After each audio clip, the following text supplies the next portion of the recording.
welcome to Mother Cow Crochet.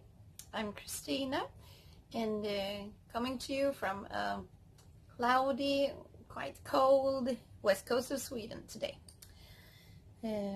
Today is the first day in a long time, I think, that I'm actually home by myself, and it's lovely.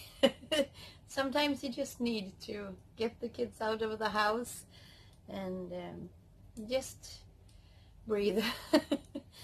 The kitchen is coming along. It's not going as fast as I wanted to, but it's going. So I just have to think happy thoughts and believe that it's going to be a marvelous kitchen when it's ready. And it's going to be there for many, many years. So if I have to wait a couple of weeks more, then I'll just have to do it. Today I was thinking about doing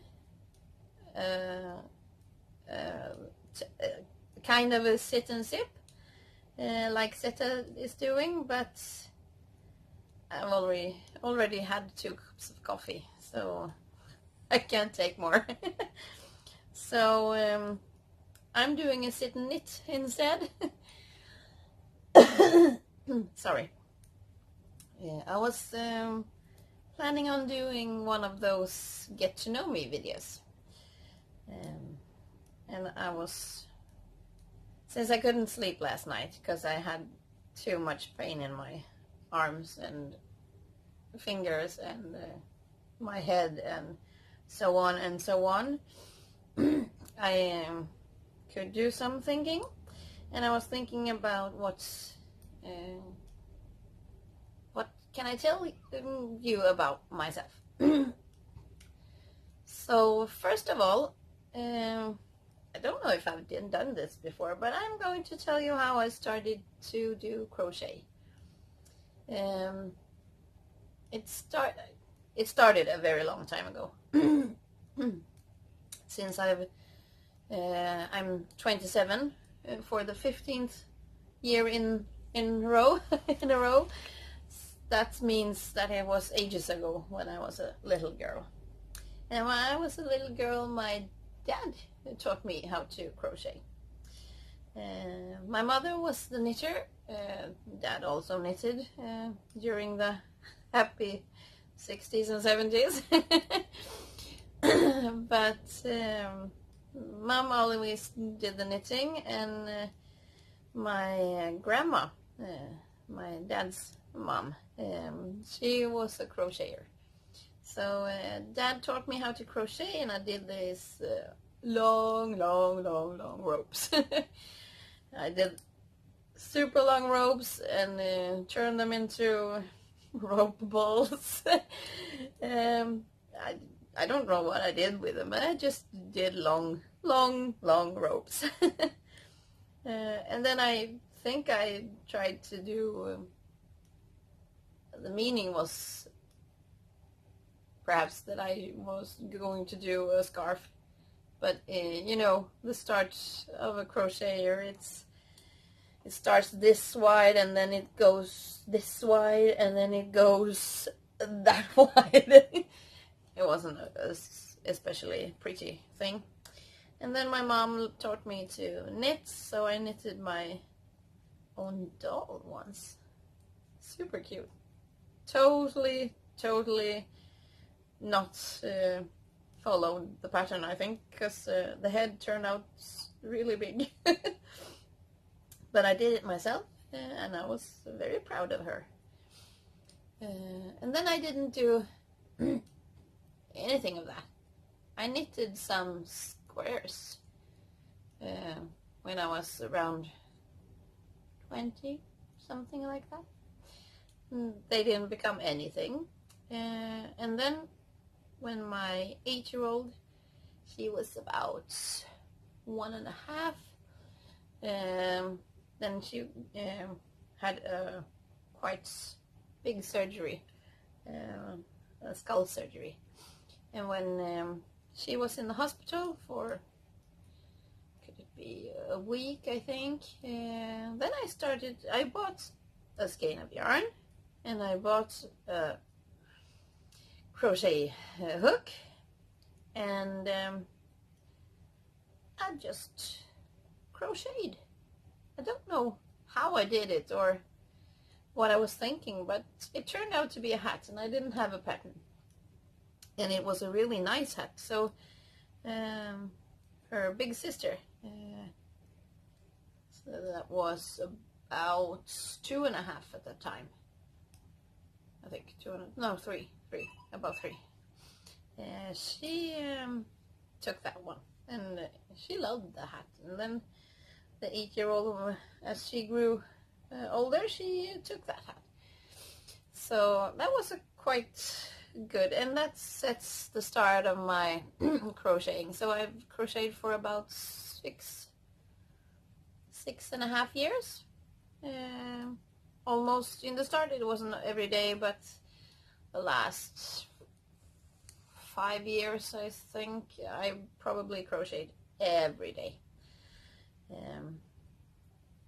I think I can't live without it. It makes me feel good. It makes me feel happy. It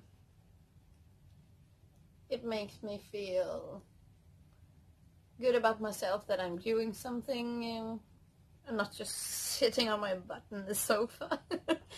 I can't do that anymore. And I think that's a reason, one of the reasons, perhaps, that makes me a positive and happy person. Just yesterday, my boss, we were talking in our meeting, and she said, "You know what? You're the most positive person I know in the whole world." And I take that as a super compliment, because I think that's the goal in life, to make the best of everything. So that's my start story. That was in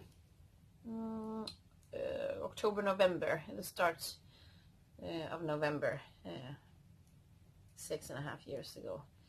And that New Year, I made a New Year's resolution of doing a granny square, because I had never done a granny square.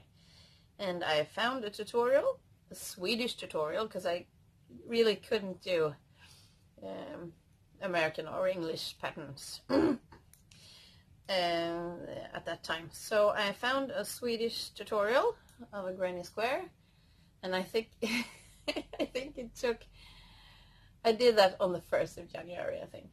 And I think it took me all night. It took hours to do one granny square. And if I use that yarn that I was using back then, and did the same size of a granny square, I think it probably would take me about 10 minutes now. So I got some speed on me since then, and I've done at least 10,000 of granny squares since that time too. But that was my first crochet New Year's resolution. This year I actually had a crochet New Year's resolution too, but I failed big time. I had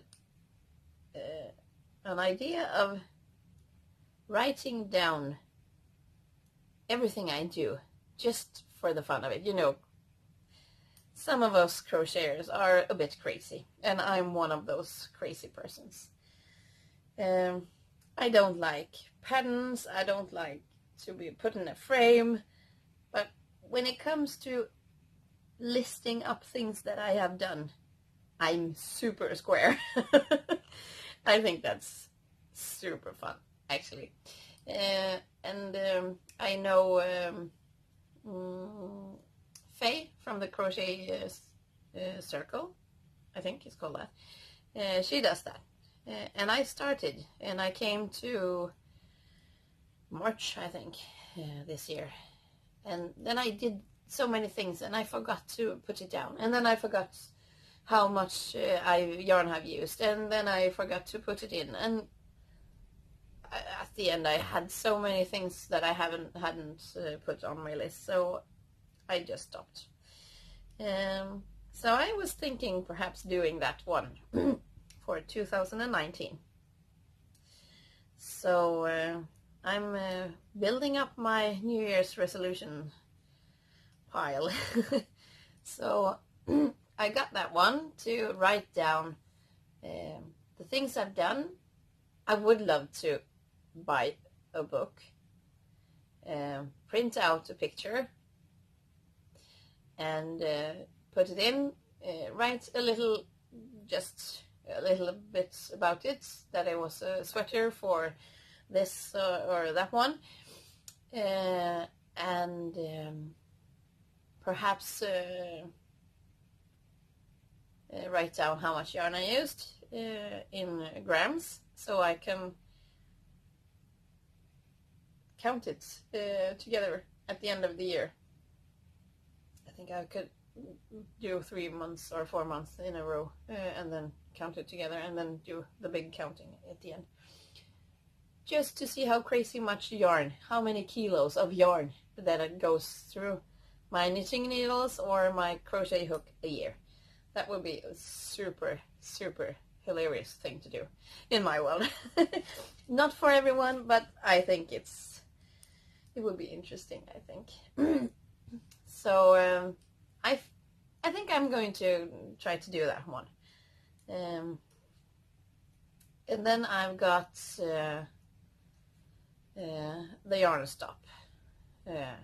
No more buying yarns, unless it's for an order. Because if it's a specific order and someone wants a brown, my sister, she saw these, I don't know what's good, but you put them under your plate for a nice decoration under the plates on the dinner table. And she saw them. Well, no, it was my fault. I sent a link to a picture, and she said, I want those. And she wants some of them that goes from, that's gray, but more to the brown color of the gray. And then she wants orange. And I definitely haven't got, I think in my mind she's talking about camel gray, I call it. And orange, I have no orange in my stash. So that one I'm going to buy. So that's the only time I'm allowed to buy yarn. So when I told my mom about my plans, because the children have a candy stop, and my fiance just have, guys buying things, just electric things, just for the fun of it. He has that kind of stuff. No more things in the house. So we each got our stops. So we're saving up money for the renovation on the attic, because that's going to be some room stop in the attic.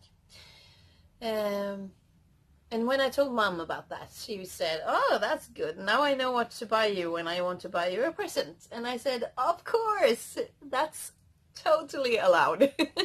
So presents, yes. Buying self, no. Because I got a stash. Not perhaps as big as many of my other yarny friends, but in my world, this is a big stash. My sister is complaining about me not doing one thing at a time. But I'm not that kind of girl. I do a lot of things, a lot of colors, and a lot of different styles. So yarn stop, New Year's resolution, and writing up yarn use. we call it. So that's what I've got so far. I think that's about it that I had for you today. I could talk about everything for a long time today, I think, because I'm feeling quite bubbly today, but I'm gonna spare your ears. So I'm just signing off for today. By the way, I'm going to, in Sweden we have quite a big store. It's called Gekås. It's the second, I think, biggest tourist attraction. People from Norway and Denmark, and probably from other places too, go there and shop. They have just about everything, almost. And it's quite big. And I'm going there today. This afternoon, my fiance took the afternoon off from work, waiting for the kids to come home from school at 1:30, and then we're going off. It takes about 45 minutes, an hour to drive there. And they got not super much yarn, but they got some yarn. You remember the yarn that I laid up in my sofa? That's the yarn from Gekås.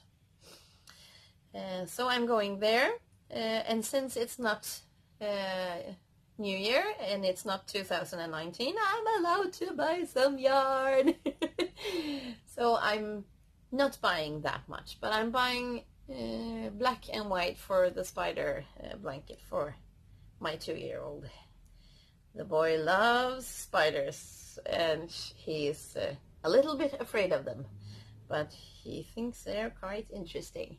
So thinking about doing the spider blankets for him, spider web blankets. And then I'm going to do small spiders and put them on. And so I thought that he could have it in kindergarten, daycare, I don't know what you call it, but daycare, kindergarten, where he is when I'm at my work. And he sleeps there, so then he could have his own blanket that mommy made. His favorite YouTube program is Lucas the Spider. And he's so cute. He's got too many eyeballs. You have to look it up. Lucas the Spider. He's so cute. So that's black and whites I'm buying, and perhaps if they got the red one with glitter in, I might buy that one too, because I want to make some long stockings for Christmas. The girls wanted that too. So when I'm in the car for when we're driving up to Grandma's, it takes about 10 or 12 hours, so I think I can do some rows on a sock when I'm going there. So Gekås today, buying yarn for the last time for a long time. If they have something else, perhaps reflective yarn, because they have that sometimes. So in that case, I'm buying some reflective yarn too. And otherwise, I'm not buying that much yarn, because I got super much wool. I got super much wool. So I got this one. Look at this. Look at it. I'm quite satisfied. Ta-da! I got 5 centimeters left, I think. And then I'm just doing a I don't know if I'm doing a ribbing on the bottom. And then I'm just picking up the stitches and doing some arms, and then it's finished. So hopefully I'll be finished with this Sunday night, perhaps, if I can manage in between kitchen fixing and birthday cake party with the family for the 10-year-old. Then I think I'll be finished, and then I'm starting the next one for the 8-year-old. She's getting similar but in pink because she loves pink. So that's what I'm doing. So perhaps I'm going to take a sweater, just put up my needles. Sweater will be my word today. Sweater. And in Swedish it's called tröja. It's Trja. It's O with two dots.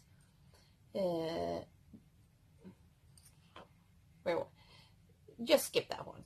Tröja. T-R O with two dots on is Ö-J-A. Tröja. So this is a tröja.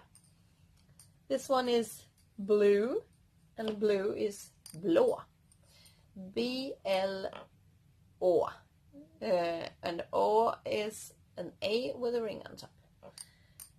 So this is my blå tröja. So now you got the word too. So now I'm rushing through like a hurricane in my totally messy house. Just picking up some stuff. Then I'm fixing a little picnic for the car when we are driving.